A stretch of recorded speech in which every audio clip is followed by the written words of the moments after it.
Yes, bedo twala fo yin mai lubu television ajure matak to twalanta ko Wilfred tinni atamo ne kwany kare me donyi engagement ki artist pol kare dano na ka engaging politicians ke ken a particular way ma sometimes polling you gen giro kio work on introducing and musically I'm introducing it musically.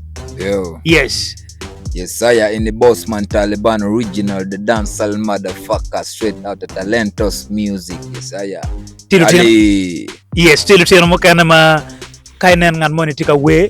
Sometimes ma only words my way ka kan wording ngo many tu kede way makangat mo win way man Taliban ko ma. Me a chill tit Dali kidong so we run things agwan man se. So kagi win you eroni dong no definitely. No logo tumo. Yes. Yeah, yo.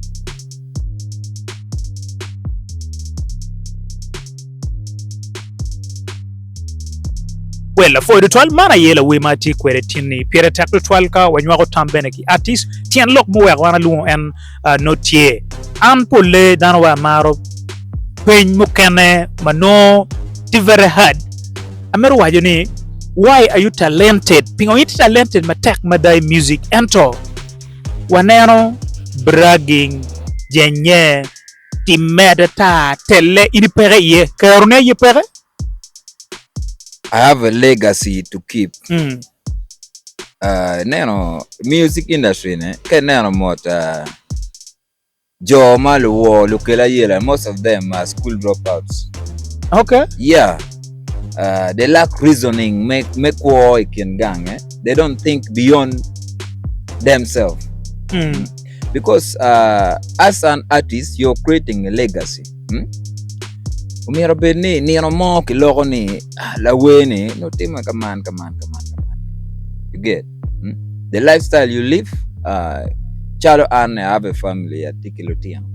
You get so with time those things will come back to my kids. Then again man I'm trying to create a legacy. You know what you moti majone any twaro winyu tamma ini mioni sigi dugu upright cha ko mate kejede nuni ngoma go team is enough to destroy their future children's kajo maram loke food gram loke neno musically you don't need to tell people you're bad or you're musically bad. You get they can just see it and they know who is good and who is not.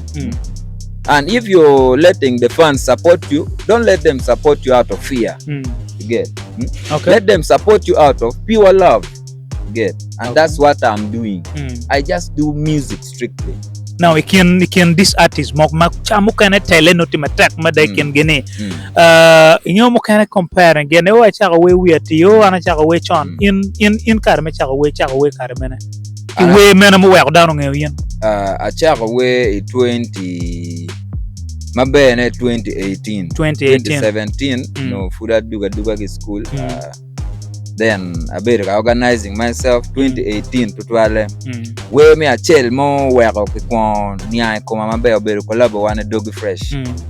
Man o collab man yourself Doggy Fresh man collab man ni ya nye klone mana ikumi then akelo la me go mana ikumi pepi mkichente la me go mana ikumi pepo kichente yo so better first collab mo we down me yeah. And there was a song goeni la kwa wangi yo maisina kidong la chot balepe get and we mo ma yeah yes by then now school dropouts any angeni better twal luwe mo pol twal tima go kwano bene go charo bodu twal chalo ien nano futie academically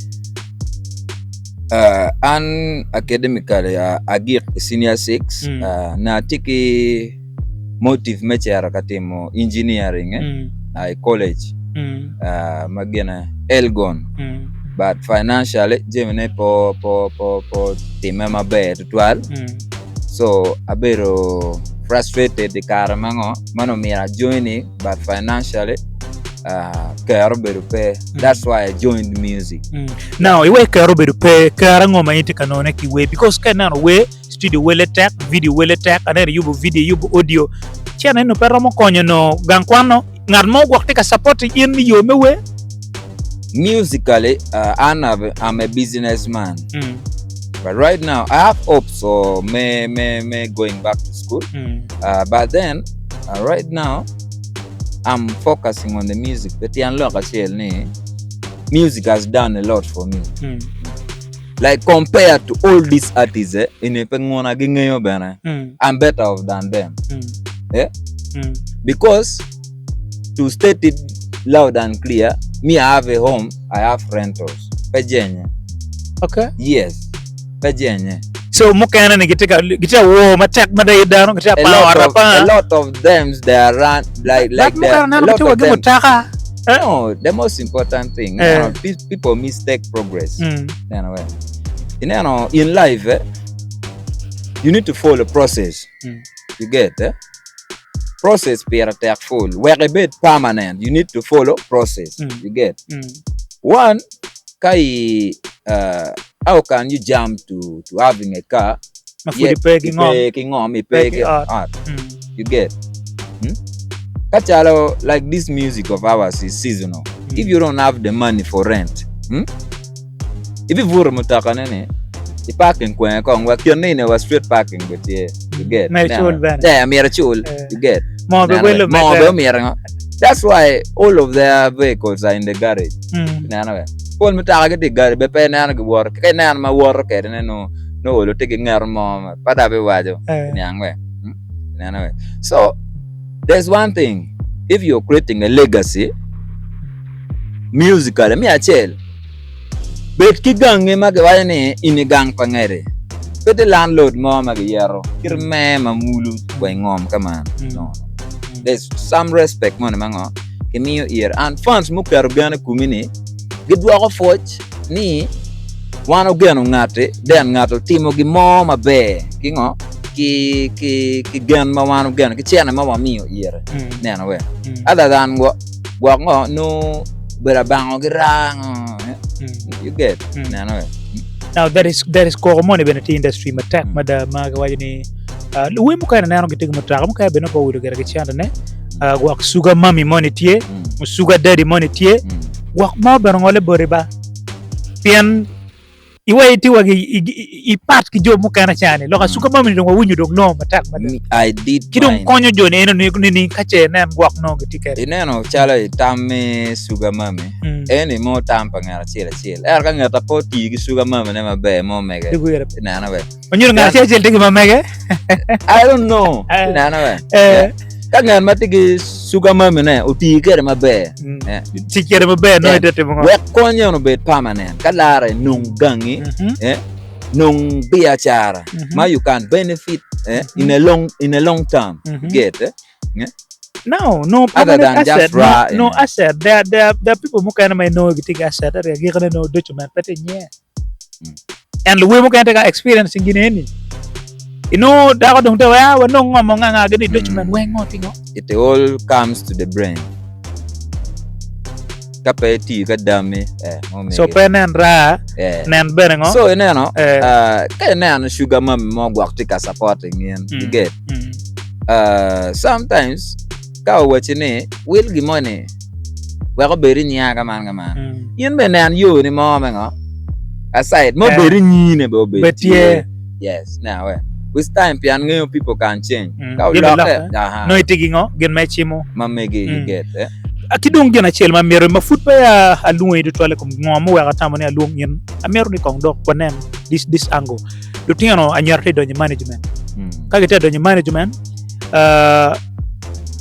ki wajo ni ngarmono tima signing ano dong ana chana tiana this management blah blah blah management mi support matak mada no te yubo audio te yubo video te la ro ko kom la weke nga gi te no shows ento ya giri ka contract ba leo pedo wakar ne nyar kan wa wobe ka contract ba leo kin jari o erni yero lok mon ni kanya ko way ngari no mer vur kada gi mer tikere no kuman indo ite industry ni luwe manmon mago matero ibiago ne ada gitika experience gena kira erni keje gwak no in this pin manga man tikere wa ko dong tamani bal nying management money what I can say fame fame attracting like attention padana madwong we maybe you better nyaka money by then man of food guake peki kerchane kumi like food pay tika liel tutwale you know no dana ma focusing kumi no pedwong tutwal get but after ngermono kerchane kumi uchaka promoting yen even no dana madwong mango gibo bino ka approaching yen we che jomo kana bino ma peki intention mabe we mukana gebino ingeo omere niang sometimes the enemy can disguise as a friend nyangwe so you know mere be react ne ngar enene mo bino ene tika mi atam ni ngo we bian gen mara ngeo mere ne rutera nyera ne they lack loyalty we they lack loyalty and patamani loka chenne mo nyu loko mo ko loka vur gitu twal we but get a music industry ne you know me nge once in la way madago take a challenge my beautiful we tama duong kirwa gwa MP mo ne mo be wa mer ko ni still no kana mer pat we it happens we because that is in human nature you get so in the mere bit dana maria take example from Joe Mugu Machan. I need to give this credit to Pretty B. I need to give credit to some artists for their lifestyle, how they manage their brands, how they manage to improve their standard of living like permanently. Ken John only tie Pretty B. Ken John only tie Eddie Wizzy is one of them. I respect him for one thing. There's a way he maintains his brand. Like even if there are sometimes you might listen musically maybe easy somewhere but trust me he'll always come back. He'll come. That's what they need to know. Anyway, that's what I admire Pato Lovable. The way he has been handling his fame. Giving credit doesn't mean those people maybe they are better than you or what. Like musically, me I'm bad. Anyway, and you're my war we can knock for. But ethics make war in any. You don't get more managing because music is more than just talent. You get it? It's a lot. And you have a lot of things to consider. So back to issue of female artists. Gina wala chill and a loyalty. You don't honor. Kay bedo dana mo makoy itiki chicken ni in pay charge mo koni tinana we po bedo yot irifol you appreciate what people have they have done for you tinana we tell reasons mo ma no ma like anyar mo kana like departing from their management I know reasons mo ma go for like for example YouTube account your TikTok account yes How do you expect the person to? Take a mini audio, my bad. Take a mini videos, my bad. How do you expect the person to get his money back? How do you expect you as a team, you will make that money? Because this show money of ours, the cost of production, then comparing to the amount we get at the shows, the cost of production is a lot. Set aside promotion, branding, whatever. It's a lot in another way. So sometimes, what we go selfish or greedy,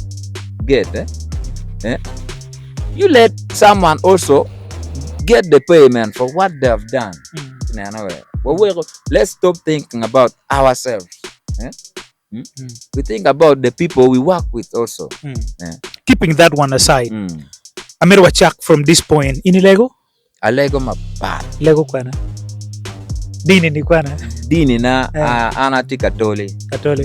But like lega mamegani like myself I pray a lot. A lot. Now awinyo audio mo mateka bino mateka gabore. Anana tika chero matak badalo tala dini. Lutala dini mukana chero ka lega iwiliel pala kuo. Manuke na ni furu kwa lebana kuo food and nyodo ka doke bu. No genero be ki ngo. Genero bana ki kuo. Pa malaya ngara chate. But reason me chate ne ka iwinyo no mere gen meng. Chero ka lega wiliele. Pala tieta jwa mo matiero matak mada tieta na ko dano. Now ini tika chero ne. Ngo wero itama ne check gene ni mo time ereni nan mo magwa na ndo no popore ne mergi kimina wora melega amira wa check the story from there ngo wero tama ne bien ko weni because kera when you weni take the magnitude is very heavy.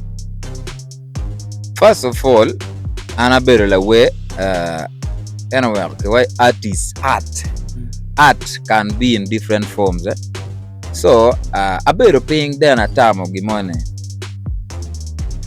gini ki wade wa Bible ningo you pay you se take a dugu wakata indo etaw ma in la bal tie chance mo ma in be no dak me be repenting ki bora ne ano chalo pe ti na we so ngan mado to madong otimo bal nyungan mo to ibal you get ngera dong straight dong sina kama ana ko so kira dong ki leg dong kira ki team ngo that's just waste of time konyo like seriously any kong kari ngera mo ikan ko time reasoning so repent okay let me say I'm also preaching in style anyway to some people pia ber dan ma lego so sometimes I also need to use my gift me konyo kingdom pa na in style na we because I need to discourage them na we chaka we jok peti kumaranyi iwate mo ko bay wanga pe walworo kade wachen jok peti kumaranyi you get that yes. I've been discouraging them wa wanna biba na we those is na we I'm doing that for the kingdom take spiritual attachment yes na we but in a dancehall style, in a danceable way, in a ghetto style in also. A ghetto style, you get it? Yes. There's logic in the music I bring. For sure. So what I'm bringing in this new song, the title Tie Gucci at Kapeng. Tinanawe. Gucci at Kapeng. Any logma can pay. You know, kadong tao ngude. Mono. Kadong Kapeng. Yani kwa runguto kare mani mafurcha mani tiene. That is it. So we win the chorus for that music. Reverend we pingoy lege wiliela lo temtal we kuchet kaping pasta pingoy lege wilobal yin pengene eno lo teno pa chatanche. So lo teno pa chatan ngo balo ko kwa runguto kare magete lo in tika cherka lega I wiliel anoni. Now we only producer man what are you once bit but two more four mere just releasing again pingoy mar once bit can winyo ti hawo ne mada no one of me vul vul mo ne ma in bere kai radio be we ne ngar I kong be nyana yes nyangwe I wang de what nyana get so we ni biya ni katra we we ni is coming in a week's time from now. So I think organizing polkar anamar kelo video after I release the audio. So I think organizing in a week we number better waka then I be planning video near buy or waka then jemu kana banana from there. Now kadong gwak ngaro we ni do karwo what for accessing ni wano ka kwana that song bobere on my official YouTube account tutwala maro kerne YouTube you can go and stream maybe you download but tutwale WhatsApp and pa maro sharing because I need you to support me also. Yes. You will go to my YouTube account. Tag name ningo. tiene BOZZMAN Taliban rom choyo kizi BOZZMAN Taliban ene bare no tie kidong I have a new video mapura releasing 2-3 days ago video pa women when nye kelone rach kire ma once bit now producing bana kidong video ne nerio now shooting Empire Feelings. It's out, it's available, you can go and stream it. Yeah. No, when endong business perspective, kang wak ngat ma mero brand ma megidi for entertainment kamo ke kan I beru ni ning na machim gi kupe gre ning iti under management ngat mo timo mero ko ci lokere wiati ka ge obot in ya when end that ango. Kita jomo kana nge a one man soldier like musically, but I take a down my you get those are loyal people ma a chako get like wachone ma watiu ka chel and I'm not planning to leave them soon. Ngan magalon Ambrose promotion. He works as my promoter. He's also a brother to me, like advisor. But can management ana the boss ma mega kana. Yeah. Yes, contact mo gwakcha mo kana mano twaro konya kupe. My contact number is 0772 02 7892. I repeat 0772 02 7892. But business strictly. And then po de tola po yin ma I lubo wine no matini atamo ni de tola kella dite we mateka bino manyen na liat ki energy polle pa marte mi interview data ki artist and la we man atamo a year rocket man ma atamo ni de tola I engaging and no anano gino money pa pata berutie and then me wachi tie trend money ma luwe me northern Uganda guberu ka kabine iye my no money bino ma liat Kero lo wanining bwam. Wani biumba liat kero bwam. But la dito be consistent. Pebe winyu kada, pebe winyu ka wo, bola shiel moj bomb, bola shiel moj bomb, bola shiel moj bomb. Eni da tilari. Mumoj eni da tilari. And a tilari eni waka lok chalo la nebi. Tilari eni bubedi can gin ma actually ibino wachi uluwa inu dojo musically. Weni okay. Ibino wo luwa dojo je wen bino tika poro mabe. So ina di fan mai tika winyi lokani. Win chere lub we erni. Chi binyang ne o gini kara tika bino aguma bong.